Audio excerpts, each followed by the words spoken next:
I manage over 10 engineer and business analysts at one of the Nigerian biggest financial institutions, and I've watched brilliant developer, the kind who circle around everyone's code base, get stuck at mid-level for years, while less talented people get promoted right past them. It feels unfair, but it's not random. There's an uncomfortable reason why this keeps happening. 3 specific things that actually decide who moves up. Let me say something that will annoy some of you. Being the best coder on your team is not what gets you promoted. The strongest engineer are not the ones that get pushed for promotion. No. And before you think this is some political nonsense, it's not. There are specific reasons for this. And by the end of this video, you will understand it and you will know what to do about it. My name is Yomi, an engineering manager with over a decade building software, currently leading 2 teams within one of Nigeria's largest financial institutions. Can you subscribe and let's get into the series that decide who gets moved ahead as a software engineer. And you notice what's not on this list is your GitHub contribution graph. It's not how many algorithms you memorize, it's not how fast you ship code, even though that matters. And one is they make their impact visible. The software engineer, the developers that get moved ahead, makes their work visible to the stakeholder, to their colleagues, and their line manager. The developer who gets stuck do excellent work silently. They assume someone will notice and they believe the quality speaks for itself. Here is an hard truth. Quality don't always speak. People are busy. Your manager is in back-to-back meeting. The work that doesn't get talked about simply doesn't exist in the room where growth is decided. The promoted ones communicate. They tell the story of what they ship, why it matters, in stand-up, in writing, in meeting with people who decide the future. I learned this the hard way. Early in my career, I stay quiet and let the world speak. And for a while, that works because I have great bosses who saw what I'm doing and advocate for me. I put in the work and they open doors. Then one day, one of my managers sent me to a team bonding event with the business team. He asked someone to introduce me to a senior executive. And this person, someone who knew me, someone I'd worked alongside, introduced me as the guy who gets assigned to fix issue on the application. This was an application I built from scratch, from nothing, as a side project that became a core system, and this person knew that.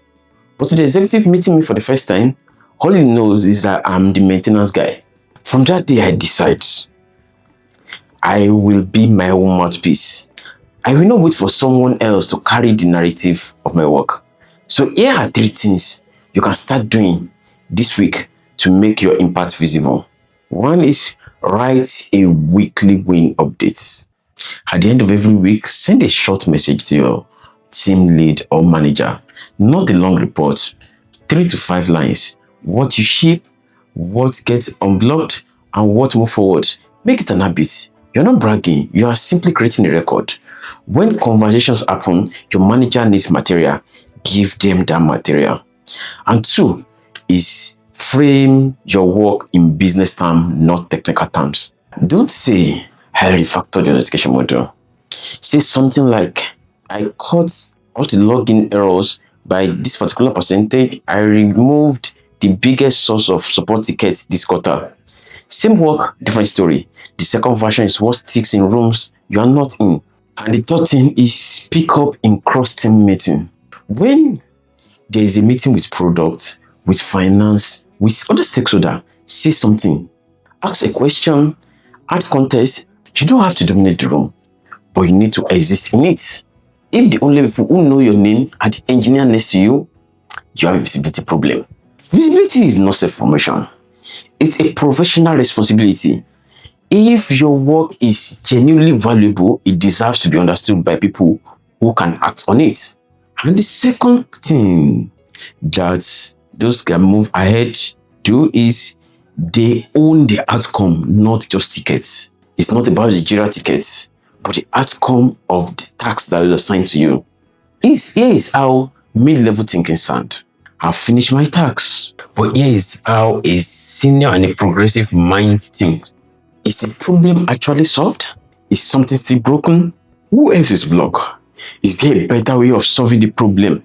Growth is about the scope of what you take responsibility for, not the difficulty of the code you write. And this matters even more right now, because if AI can do everything you do, you are an endangered species.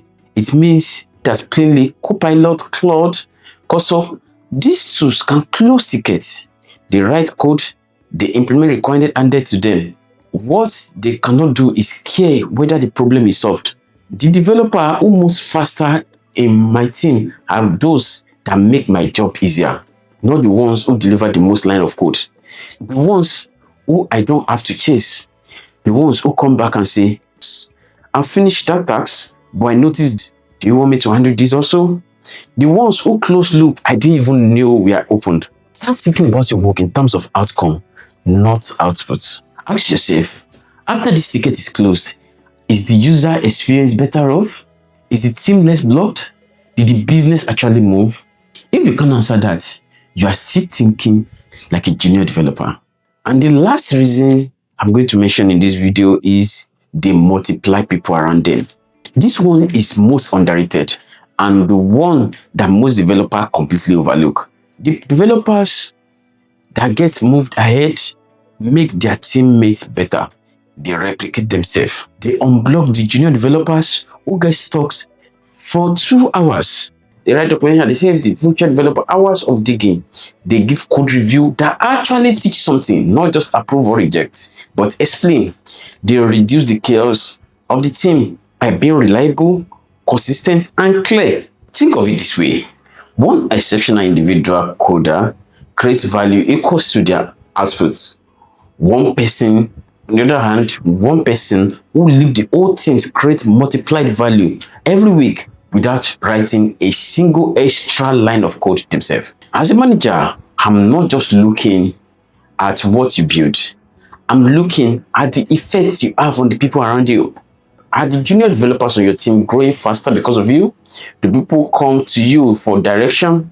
Do things become clearer or more chaotic when you get in the room?